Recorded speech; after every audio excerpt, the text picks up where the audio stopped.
Hey Gearheads, and welcome to Garage Talk. I'm Corey and this is the 2024 Genesis GV60 Performance all-wheel drive in this very luxurious Atacama copper paint color.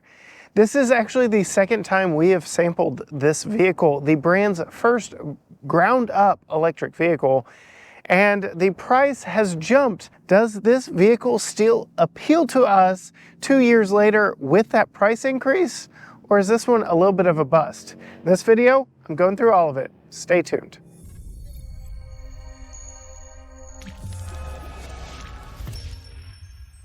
First thing I want to do is thank Genesis for bringing us our second GV60 to test for you for a full week here on the channel to live with it and see how this electric vehicle really does fit into our lifestyle. The last one we got was a 2022 model and was in a brilliant Sao Paulo lime color that definitely appealed to me with the interior that matched. This one much more appeals to Holly in the rose gold, Atacama copper as it's officially called. We'll get her opinions in a video later, but I did want to thank Genesis for bringing this one to us. While we're up front here, let's go ahead and pop the hood and talk about what is actually underneath the hood because, well, there is no gas engine. This is the first ever electric vehicle, ground up electric vehicle from the Genesis brand. And to that end, we get, well, much like the other two vehicles on this eGMP platform from Hyundai Motor Group, not really a frunk to speak of, but you do get a little bit of storage up here under the hood. You get this little mesh net. You can store perhaps your charging cable underneath here and that vehicle to load charger we'll talk about when we get back to the back. Because of the stubby nose of this, the designers really forfeited front trunk space because there is still some items that need to go up underneath the front of the vehicle. You can see the orange high voltage cables up underneath there that are required to make this dual motor electric all-wheel drive vehicle actually work and run. And why don't we talk a little bit about the performance of this one while we've got the hood open. This one does employ the company's 77.4 kilowatt hour battery, dual electric motors front and rear. We've got one front, one rear, making in normal driving mode 429 horsepower, 446 pound-feet of torque.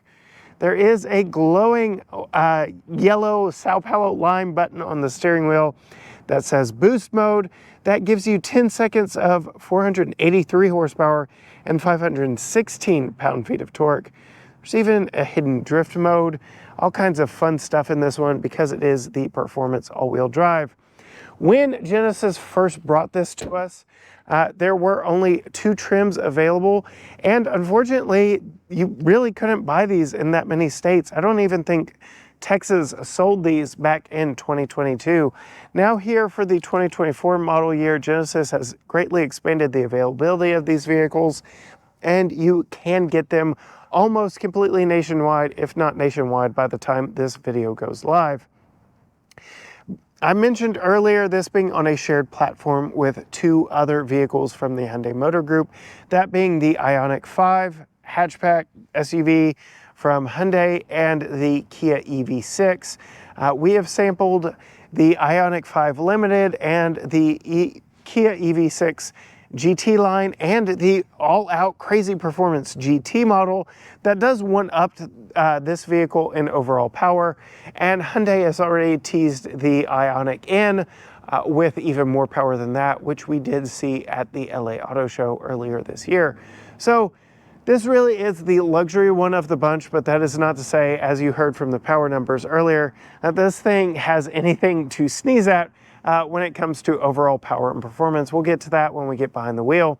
Taking a look at it, being that it is a ground-up EV, there are some design cues, design elements that are unique to this vehicle that are not unique to the other 2 electric vehicles offered by Genesis, those being the electrified G80 sedan and the electrified GV70 SUV. Both of those are kind of riding on a turducken of the gas-powered variants of those vehicles, where this is a ground-up design for EV use. So you get this large lower grille down here, but you can see most of it is actually closed off. The only portions that do open up, we've got these active grille shutters around here, around the radar adaptive cruise control sensor, just in this lower center portion to allow for additional airflow and cooling for the batteries. Everything else is closed off, which is a slight knock for me, but I guess that's okay. It just completes the look a little bit. We do get functional air curtains around the front of the vehicle right here. I can actually see the tire poking through those grille openings right there. So that is a cool look. We also get 360 cameras on here. So this little black triangle houses the front camera. And then we get that Genesis winged logo up here on the hood. The headlights on this vehicle are absolutely gorgeous. LED headlights, LED turn signals, LED running lights, LED all the things. They look very much bejeweled as we take a look at just the beautiful look of this vehicle. It does have a little bit of a bird's beak front end to it, but it definitely looks like nothing else on the road. It really does stand out, and I love that Genesis is offering colors. I mentioned the last one we had being offered in that Sao Paulo lime, and this one, again, being called Atacama Copper. They do offer whites and blacks and even a new Moana red. But I just love that they are offering fun, interesting, and unique colors. This being the performance model, we get this dark silver lower painted section that goes down the front bumper, over the wheel arches, down the side of the vehicle. That is one way to know the top trim performance model. There are different variants of this vehicle, including rear drive versions that don't cost quite as much and don't have quite the performance of this one. Coming down to the wheels and tires, we get these very awesome, very not aerodynamic looking 21-inch 5-star kind of throwing star design wheels. These look really good, look great in motion as well. They are wrapped in Michelin Primacy Tour tires. These are two 55/40 R21-inch Michelin Primacy Tour tires. This is a model of tire that the whole group likes to use on their electric vehicles and have proven to be quite comfortable in overall GT Grand Touring use of this vehicle. I did mention it does have some pretty stout performance numbers, and we'll get to how these perform under those situations here in just a little bit. The electrified GV60 that we had recently had white painted brake calipers. Interesting, we don't have those here on the GV60. As we come out and pull around to the side, you can see the very unique overall shape of this vehicle. It is very almost alien-like in its overall design. It is very round, very cute, very unique on the market itself. We get that chrome line that goes across the top of the windshield, down over both of the windows, and kind of dips into this lightning bolt pattern back behind the rear door. Just a very interesting, unique look. Designers could have just left this design element alone and continued that chrome line all the way and just given you your standard black panel right here to make it look like the window box was continuing. But no, Genesis designers decided to take a risk, and I think it pays off. I really like that the brand, the family of brands, take risks not only with colors but with design choices. As we come back here to the back, I can talk about the charge port door on this one and charging on our performance all-wheel drive version. The EPA rates this at about 235 miles of all-electric range, although we are at 100% right now, and it's showing 219 miles based on our current driving habits. We'll get more into those numbers here in just a little bit. But this is employing the old CCS J1772 charging infrastructure. Genesis, Hyundai, Kia, the whole family of brands have committed to switching over to the NACS, or North American Charging Standard plug. It's a mouthful, or as it's known colloquially as the Tesla plug. So that may be a hindrance to buying any electric vehicle that isn't a Tesla in 2024. though many manufacturers are talking about sending adapters or giving their customers adapters to plug into Tesla plugs, even if they have the older style plug, the outgoing style plug, as it were. This video is sponsored by Lectron EV chargers. More about them down in the link below. This does ride on the eGMP platform that is an 800 volt architecture, so it can DC fast charge very quick. This is one of the fastest charging vehicles on the market. It can charge from 10 to 80% in 18 minutes, which will get you a good chunk of mileage very quickly. I mentioned we have tested the Kia EV6 GT line, and in that vehicle, same essential electrical architecture in that one, we actually proved that to be true when we found an Electrify America station that was working properly. That thing charged very quickly. Coming around back to the back, I have to bring it up just because I can't unsee it. This does have a very Pontiac Aztec-like rear end to it. And what I mean by that is we do have this black spoiler on the back that bisects our back window. So this is actually window down here. This is our black spoiler. It does have our center high-mounted stop lamp in it, an LED stop lamp, along with our backup camera in it. And you will notice that from the rearview mirror. I'll show you that when we get inside, but it does kind of give me Pontiac Aztec vibes. Again, the whole general sloping roofline and everything about it kind of gives me Aztec vibes back here in the back, but it is designed so much more thoughtfully than that vehicle was. One of the advantages of being an EV platform is we are also testing the Chevrolet Trailblazer, which is a subcompact crossover that is only 3 inches shorter than this vehicle. But as we get inside, there is so much more space inside, and most of that is due to the fact that you can push the wheels out to the corners. Look how far back the rear wheels are on this vehicle. There is barely any rear overhang behind the tires, and that is just one of the many benefits of an EV first architecture. Really makes for additional room on the inside. We'll talk about that here in a second. You can see we have LED brake lights and turn signals back here in the back. And interestingly enough, we do have some fake vents right here, and the reverse lights are, I guess, meant to mimic what would be exhaust ports if this were a gas vehicle. Just an interesting design to them all the way around. I feel like they could have kind of smoothed this out, and this being the performance model, maybe even put a diffuser back here and actually put the backup lights here and still had this unique design element without having a fake vent. Just something in my mind that popped up, especially showing it to friends.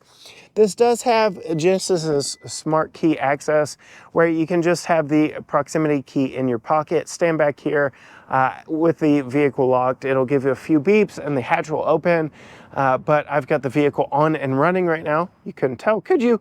So it's not going to work while I've got it on, running, and unlocked. But you can see power opening hatch opens very nice and wide. It has been a slight problem in our garage that was built in 1963. I just get a little worried about how tall it opens. But you can see we do get a fair amount of space back here. Genesis does supply a cargo cover, cargo shade that does a good job of covering everything up back here. It does have 3 different positions for you to store it. These are reclining rear seats. This one is reclined all the way back. This one's got a little bit of give to it. But even all the way back, you can see this still covers everything up back here. We do have a false load floor back here. You can lift it up. You can see I've got a few things here. Tire mobility kit, so no spare in this. And then I mentioned the vehicle to load charger earlier when we were looking under the hood. What that is an adapter that Genesis sends that actually plugs into the charge port, and then you can actually plug various different items into it if I can get this open one-handed, there's a 110 plug in here, and you can plug and charge many different things. You can tailgate from the back of the vehicle using the charge from the battery itself. You can actually set limits so you don't deplete that. You can actually charge another electric vehicle, although, like I said, this has a 110 plug on the inside, so you're going to be charging for a while if you decide to help another EV out using this adapter, this vehicle to load charger. But it is nice that you have bidirectional charging. Genesis does supply you with a vehicle charger itself that does have a 110 plug on it, so that is nice. That is not the end of the additional storage back here. You can see this is where our owner's manual and everything is stored very nicely here. We have the subwoofer for our Bang & Olufsen sound system. All of this is wrapped in felt very nicely back here, which does help with sound deadening. This is a very quiet vehicle, especially because we don't have a gasoline engine making a bunch of explosions up in front of us as we're driving down the road. Another interesting note is you can flip this open from the side and get to the charge cord. So Genesis really does expect you to have the charge cord right in here and makes for a quick access to it, which is kind of cool. I'm 5'10", shows you just how wide this hatch opens, just how tall it is up above me. It's a nice job. Again, you can open and close it from the key fob, or simply you can open it by coming back here and standing with the key in your pocket.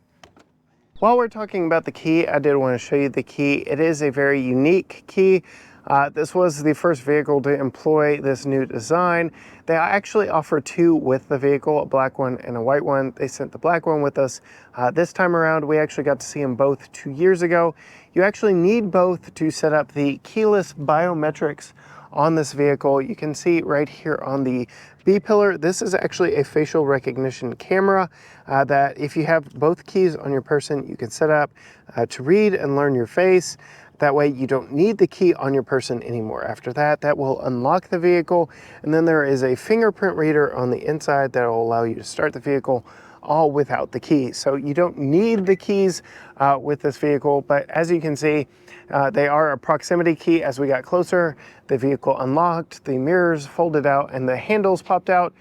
But we can also do all that here from the key fob itself. You have lock, unlock, your hatch release, your panic button, and then over on this side, you've got your remote start and your smart park button. So we're actually gonna give that a test try. We're gonna remote start it, see if it'll actually work for us here. Gives us a few blinks of the lights, and then we are gonna smart park it. It straightens up the wheels. And this is for if you are in a tight parking spot, maybe somebody parked a little bit too close to you, you can actually move the vehicle forward or backward out of its parking spot without anyone actually being in the vehicle. You can see there is nobody in the driver's seat right now. I am simply moving this vehicle from my key fob. It works really well for getting it out of the garage if you've got a tight garage, or if you park in a tight parking garage. It'll allow you to move up to a full vehicle length space, which is a very nice touch. It is really cool. You can see as the vehicle is on, did flip the orb around there on us. I'm gonna go ahead and turn it off though, because there are a few things I do want to show you about the startup procedure once we get inside. You did hear it does automatically apply the electronic parking brake as you turn the vehicle off and it comes to a park. But very cool feature, very premium feature here on this Genesis.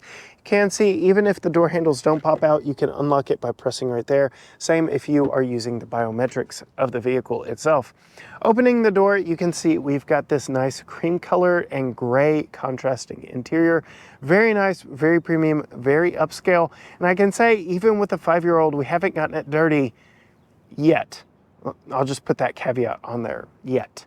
We do have a nice suede accents on this one. We get a suede headliner, suede on the door panels, very nice look. And then a lot of this use of high reflective material throughout the cabin itself. I do like the contrast of the gray. The last time we had one of these, we had a navy blue interior with Sao Paulo lime accents. Again, that was a little more my flavor. This is definitely right up Holly's alley. You can see we get this kind of pistol grip door, pull door handle, but the entire thing is a grab handle, so you can pull it and pull it closed. You can see we've got a little bit of storage right here, a little bit of ambient lighting back here that is customizable. Metallic look here for all your switch gear and controls, express up, down, all the way around. Lock and unlock your mirror controls right here, including power fold. 2-person memory seats for the driver. Bang & Olufsen sound system, a little bit of storage here in the door. Lots of controls on the seat bottoms themselves. So a seat back, seat bottom control, extending a thigh support right here, which is a nice touch. And then you have, it's not really massage, I forget the term that they use, but it's like ergo motion, kinetic motion. It keeps you from getting stiff on long drives. You do get adjustable bolsters, lumbar, and support here with the controls right here. So this is lumbar and this is the bolsters. So you really can give yourself a nice supportive hug with these seats in the performance model. Taking a look at them, they're sustainably sourced leather seats and they are very soft. They are heated, they are ventilated, and like I said, support you and cradle you quite well. You can see we've got more of that high reflective material all the way around, giving a nice contrast and accent here in this model. We'll go ahead and pop in and close the door, which I've noted that I've kind of had to pull the door a little bit harder than I'm used to. It doesn't just close on the first try, which is an interesting thing that has just been unique to this vehicle while we've had it. To fire it up, we put our foot on these aluminum pedals and push the EV start stop button. Everything roars to life. The little orb here, I'm gonna actually have to show you that again. The little orb here actually rotates over. So because there is no engine on right now, I can't tell if the vehicle's on or off, and the designers thought that this would be a great way to let you know, yeah, the vehicle's not on because you can't put it into gear. So as I put my foot on the brake and push the pedal, you can see that flips over and now I can put it into gear and we are ready to drive, as the gauge cluster now tells me. Very interesting, unique, and fun way to overcome a problem that may or may not have existed. The memory seat here is still in its further back position, but as I buckle my seatbelt, it'll move me into place. We'll talk more about that here in a second. Over my left knee, we get our brightness controls for the gauge cluster, the traction control button, our hatch button, and our electronic parking brake controls. We get more metallic trim up here, more of the gray material to contrast the beige throughout on this vehicle. Very nice steering wheel in this one. It is leather wrapped, it is very squishy, very luxurious, and very sporty. You can see we've got all our controls for customizing the gauge screen. We've got the fingerprint reader right here, or sorry, this isn't the fingerprint reader, but this is kind of like a trackpad for this screen over here. The fingerprint reader is actually right down there. My apologies for misspeaking, but we've got a lot of customizable buttons right here, including this, this, and this can all be programmed to what you want to do. We do have multiple different drive modes: Eco, Comfort, and Sport, and you can hold for my mode, so you can set it just how you want it. You can see the gauge cluster does change a little bit for each mode. Over here is that boost button that I referenced earlier that does give you more power. I'll show you what that's all about here in just a second. I can push this button right here and give ourselves a more traditional gauge look up here.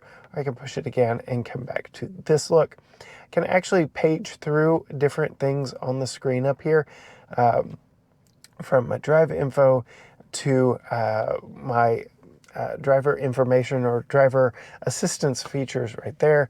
And then over here, this is all controlled by this little control pad right here. You can see now I can scroll through and see all the different things that it is capable of displaying over here on the side, and it just swipes like at your mouse trackpad. So very nice, very convenient little control button right there. We do get some paddles on the back of the steering wheel that are metallic, and they actuate the regenerative braking. I really like this auto mode that uses the radar adaptive cruise control and will adjust accordingly based on how traffic is flowing around you, but will allow you a little bit of a coast function, but you can turn down its intensity with the paddles this way. You can hold the minus, and that will take you to the multi-level, just kind of direct regenerative braking, and max is full one pedal driving. So as you lift off the accelerator, it'll bring you to a stop. Just some of the customization here with that. In level 0 and even in level 1, it will allow you to coast rather nicely in this vehicle. So if you aren't fully on board with EV driving as of yet, this one does allow you the option of turning all that off or going full force on it as well. We do get a very nice head-up display in this one with a little bit of augmented reality in it that will alert you if there are vehicles in your blind spot or various different things. It also has traffic sign recognition, things like that.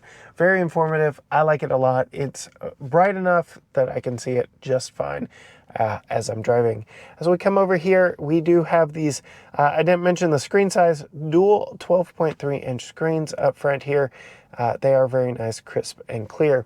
Over here, we get Genesis's infotainment system. It is a touch control system, works very nicely. You can customize a lot of things in here. You can even go into this 3D setup mode where it kind of shows you the different areas of the vehicle. You can kind of pick and choose exactly what it is that you need from a visual layout, or you can set it up the old-fashioned way by going into setup, vehicle, yada, yada, yada. You can even change, I don't know if you noticed, the color of the vehicle that is displayed here on the screen. You can see we are in Atacama Copper. You can change it to the other colors of the vehicle, all buried within the screen here. This does support Apple CarPlay and Android Auto. You can see phone projection, but not wireless. That is one shortcoming of this platform. The whole family of brands is slowly coming around on offering wireless Apple CarPlay and Android Auto. It will be an over-the-air update for the 2024 Hyundai Kona. I do have it on good authority, though I have not experienced it myself as of this recording, but will very soon. The Kia EV9 3-row electric vehicle also has wireless Apple CarPlay and Android Auto. I'll go ahead and point out it is through this USB-C interface up front here that is kind of divorced from everything because we do have this floating center console. We'll get more into that here in just a second. We get a full metal crossbar up front here, very nice cohesive look, and then all your HVAC controls are down here. You can adjust where the airflow is coming out of. You can put it in full auto mode. You get a few shortcut buttons for your infotainment controls, and it does have dual zone climate. We do have heated and ventilated front seats here, though yet another small shortcoming of this platform that I do feel like they could do in an over-the-air update is they don't remember where they were set if you turn the vehicle off and then back on. So if I had it on a 2-mode cooling right here, turn the vehicle off and back on, it's just going to be off. So that is just a slight oversight, but I can get used to it. Heated steering wheel as well, auto brake hold for in traffic, your parking camera button, which gives you your bird's eye 360. Again, our vehicle is in the color we selected earlier, and a nice view out the back with trajectory. You can see we also have trajectory up top here. You can also go to this 360 mode that you can pan around the entire vehicle and see everything around you, even the people running beside me in the parking lot right now. It's a very cool look. You can even see through the windows into the vehicle. Very cool, very fun. That also triggers when you put the vehicle in reverse, and you can hear, because we are in an EV, it does start beeping. Then we have a push button for park. All of that up here can also be controlled by this click wheel.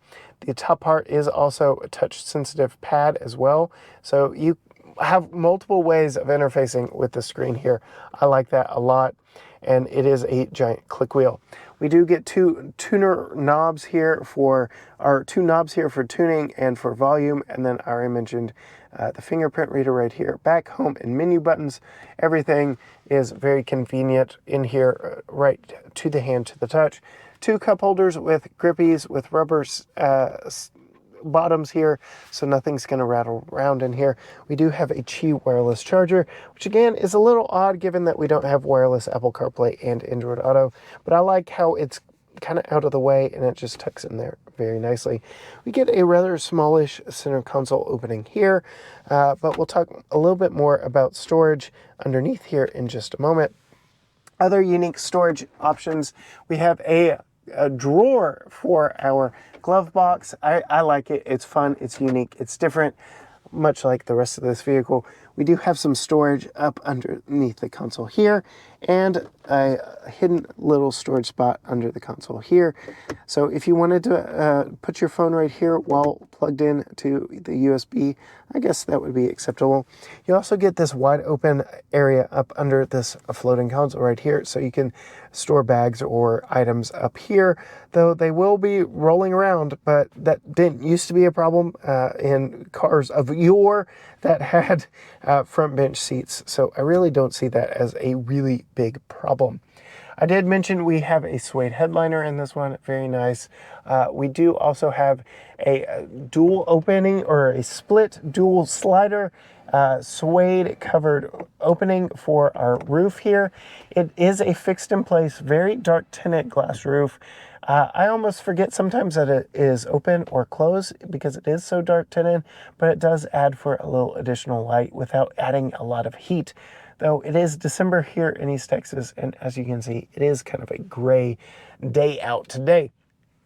Coming to me, I've got plenty of room here, very comfortable up here. This has been a very comfortable vehicle to have while it's been here with us. I am going to be very sad to see it go, but let's check out the rear seat accommodations and talk a little bit more about the storage here in the center console.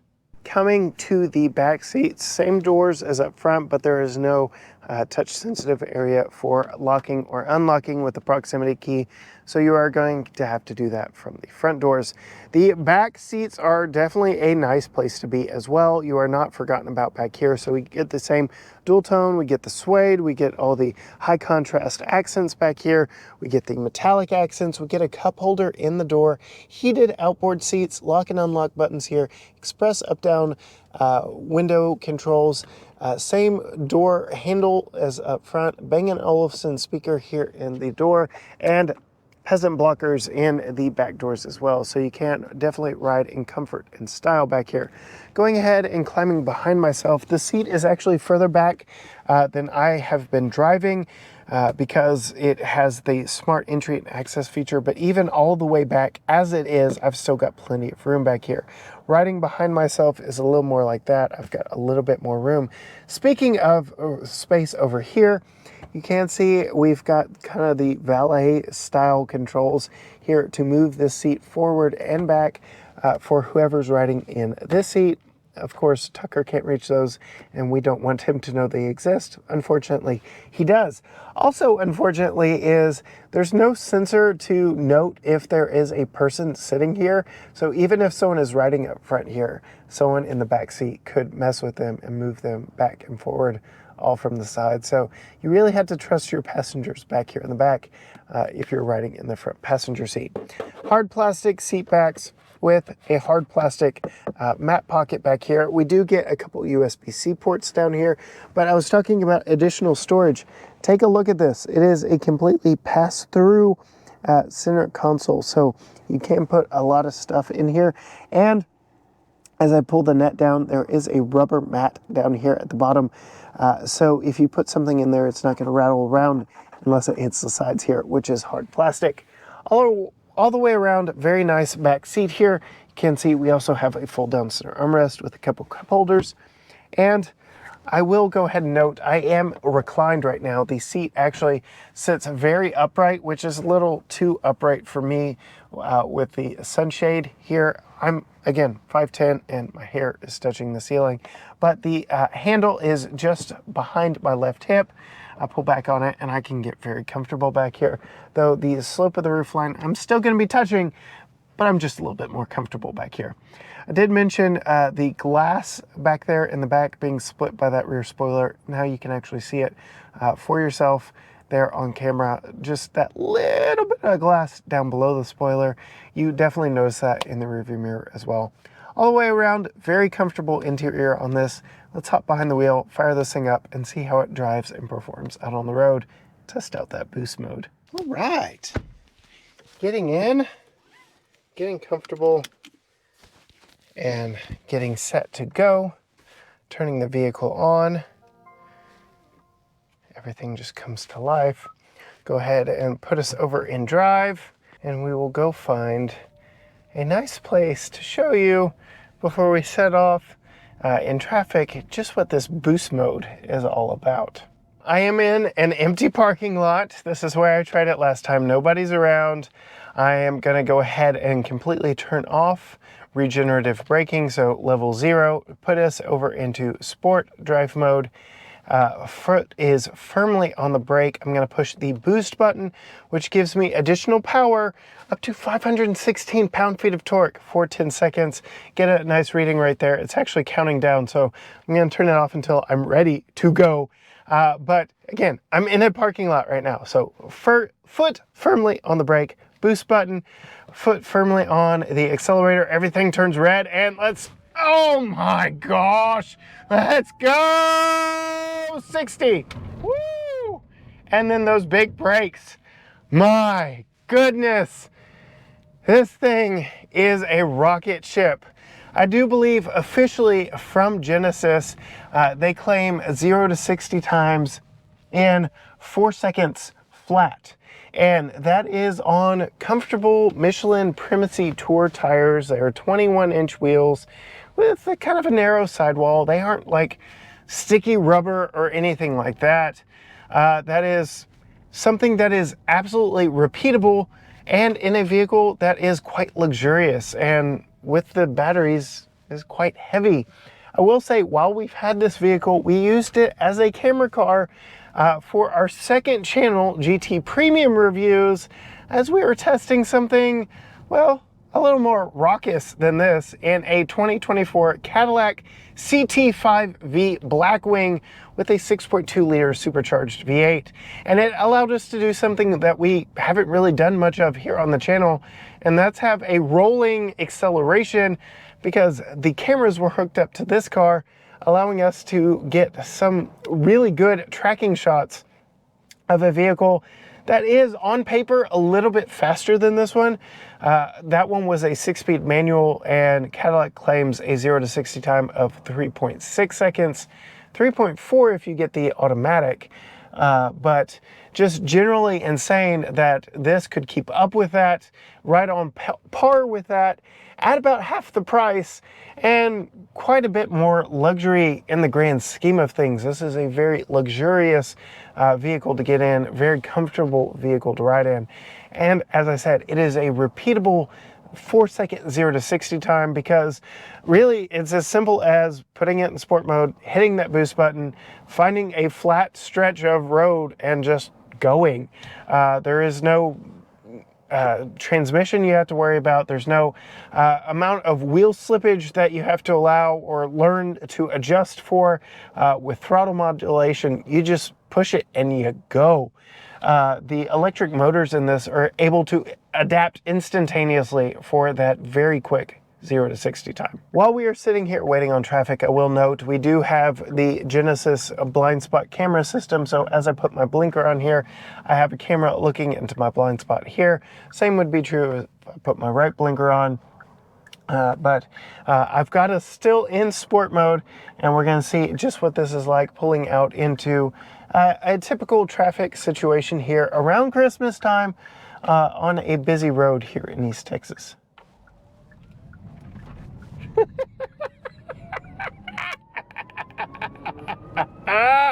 Yeah, this thing is fun, this thing is quick, and you may be hearing it It does give you kind of spaceship-like sounds here on the inside. Again, that is customizable through the screen. This thing is a blast to drive. Even when you put it in eco mode, it does kind of detune the power. It makes it less sporty, less just ready to jump out and go than in sport mode. Even in eco mode, it is still fun, quick, and easy to drive around. Effortless power. EVs make great luxury vehicles, and there is no exception here. I know famously, because of the low center of gravity in EVs, a certain brand that really started the trend for EVs here in America has a model that is almost impossible to roll over just because of the low center of gravity. So just something to note there. I will note also about the different drive modes in this.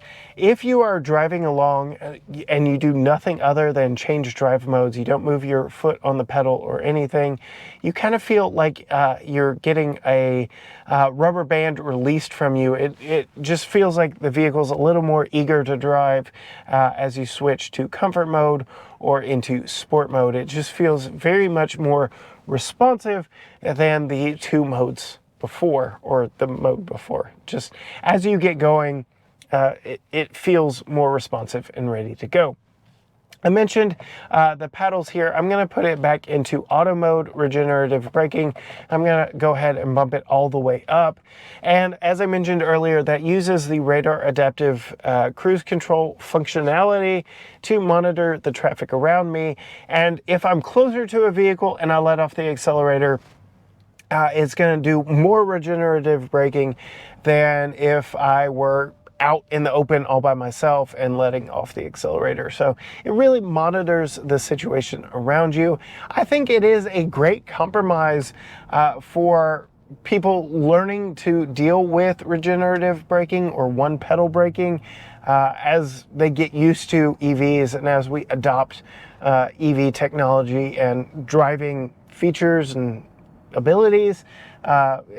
It really is a cool software compromise that I think works very well.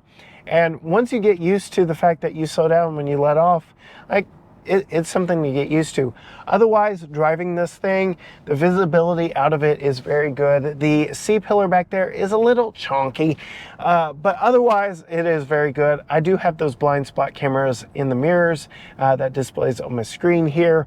I have a visual warning up here on my gauge cluster, a visual warning on my head-up display, and on both of my mirrors when somebody is in my blind spot. So I really do know when there are people around me, which is a big win.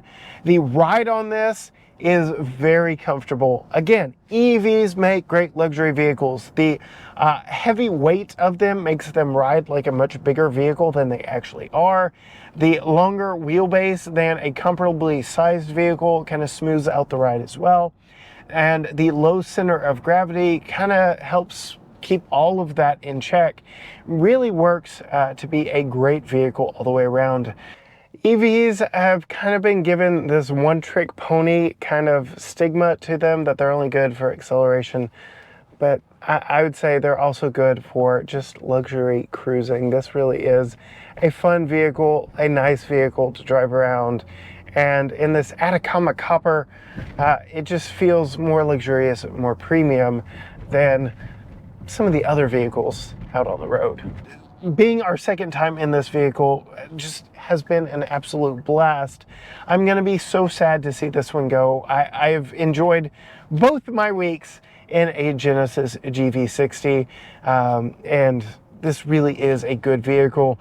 I really hope more people experience good EVs when they can get a chance behind the wheel of one, because like I said, they make great luxury vehicles. If you want to see more from us, or see the last time we drove one of these 2 years ago, absolutely subscribe to the channel, ring the bell so you're notified whenever a new video drops, because Holly will be driving this one later this week. Tucker will be in the back seat giving his opinions. I'll be riding shotgun, and we'll get Holly's thoughts and opinions on this one. I already shared with you her thoughts on the color. You can find us on all social media platforms: Facebook, Instagram, Twitter, X, TikTok, YouTube, Threads, all the things at GT Garage Talk, or you can go to gtgaragetalk.com. But as for me, behind the wheel of a very fun, very luxurious, very comfortable vehicle from Genesis, even if the price has gone up, $71,000 for this one as it's equipped. But as I alluded to earlier, I don't think the bubbles burst. But yeah, as you can see, we really like it. And until next time, gearheads, bye.